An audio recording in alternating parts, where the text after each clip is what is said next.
Hello, fine human beings. How are you guys? We're doing good. How about yourself? That was a pretty impressive work tonight. Thank you. I'm doing wonderful. I've been on cloud nine since I got here. You know, there's just so much animosity and so much anger and hate going on in the world that I just wanted to offer some sort of reprieve for, 15 minutes, but take 22 seconds.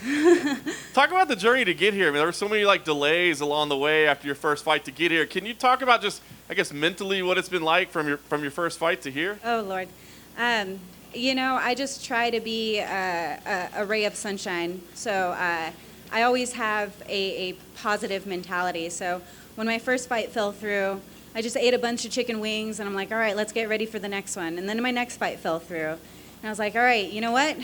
Let's go run a marathon, and then we'll get ready for the next one. And then my next fight fell through, and I was like, all right, well, let's do a strength training competition and get ready for the next one. I just try to keep going, and I try to better myself. So that's it. That's all we can do, right?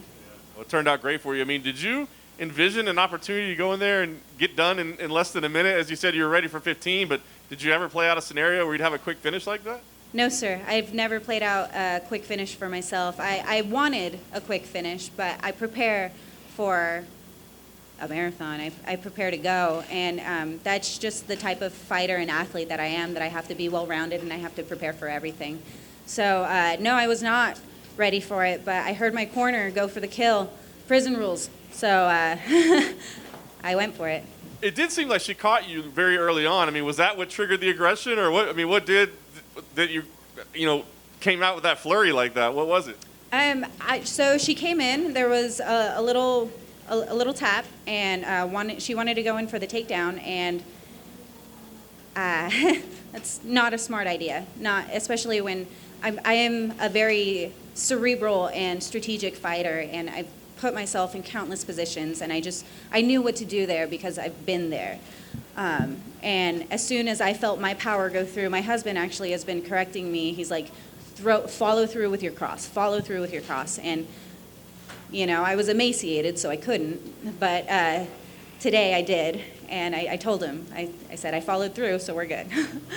Last thing for me, where do you see yourself going from here? Because a lot of people view you as a top prospect, but you're still early in your career as well. So, I mean, how do you see your career developing this? Do you want to be an immediate contender, or where do you go? It is very early in my career. I'm only 8-1 now. I only have 9 professional fights under my belt. So I have a lot of growing to do. I have a lot of learning to do. And I want to earn my stripes to get that title fight. And I don't want to go and ask for a title shot immediately. I want to beat the right people. I want to grow as an athlete. And once I do and earn that title, I want to keep it. So, yeah, my goal for the end of this year is to get a couple more fights and earn that title shot by the end of 2020, or if not, the start of 2021. COVID definitely put a hamper on that goal for this year, so I had to adjust that. Julia, right here. After your fight, you let out a big yell, and you let a lot of emotions came out. Was that just a release of the last 10, 11 months of everything kind of being in turmoil? Yes, sir. Like I said, I came into this fight with such a heavy heart, with so much that's going on, and it's just a scream for the people, a scream for Panda Nation. Just let it out, and sometimes that's what we need to do, and I had that opportunity, so I just did it for us. Is it back to sewing masks after this fight? Yes, sir. If anyone needs it, I'm here to serve. I'm just like everyone else, and I just want to help. So if anyone needs a mask, I got a whole bunch of them. Julia, can I ask, the first time you came to Vegas, it was during the earthquake and everything last year. This time, COVID. Can you just talk about emotionally what it's like to be the one to have both of those experiences for your 2 UFC fights? Oh, Lord. It's a lot. And like I said, there's always something going on. But like I said, I've always just been trying to be just a ray of sunshine and just happy for someone. And last time when there was the earthquakes, I gave tips on how to be safe around everything that was going on. And with COVID, I'm saying, stay clean, but fight filthy. So I'm just trying to promote and be a good role model and just do good by everyone.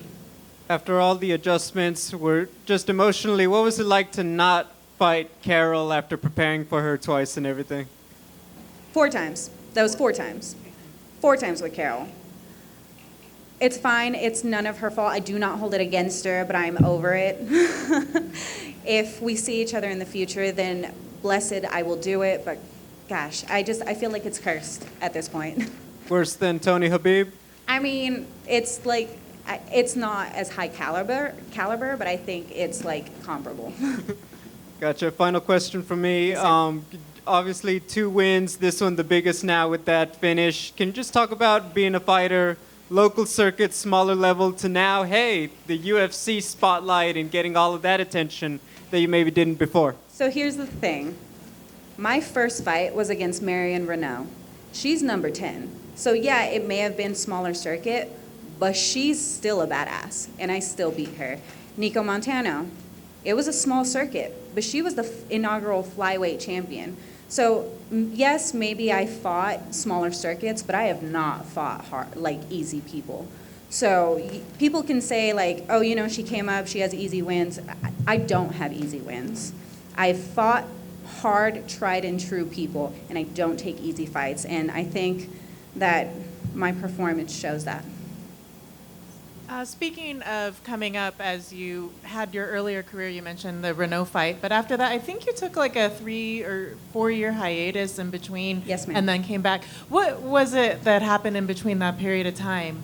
That wonderful little man over there with that mask.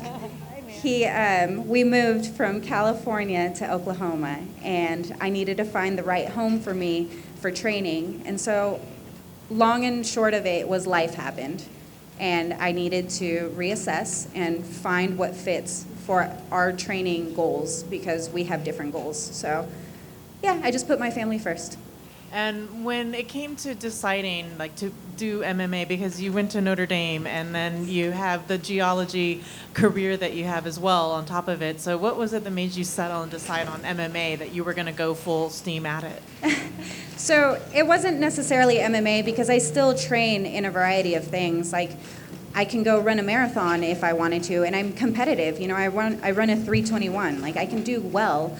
I strength train, and I'm pretty freaking good. Like I'm 135 pounds, and I squat over 300 pounds. Like I can do a lot of things, and right now this is just my focus. In the future, it's going to change. When I have a child, I might start running again or something and just throw them on my back. But it just, this is what suits us right now, and this is what we're working towards.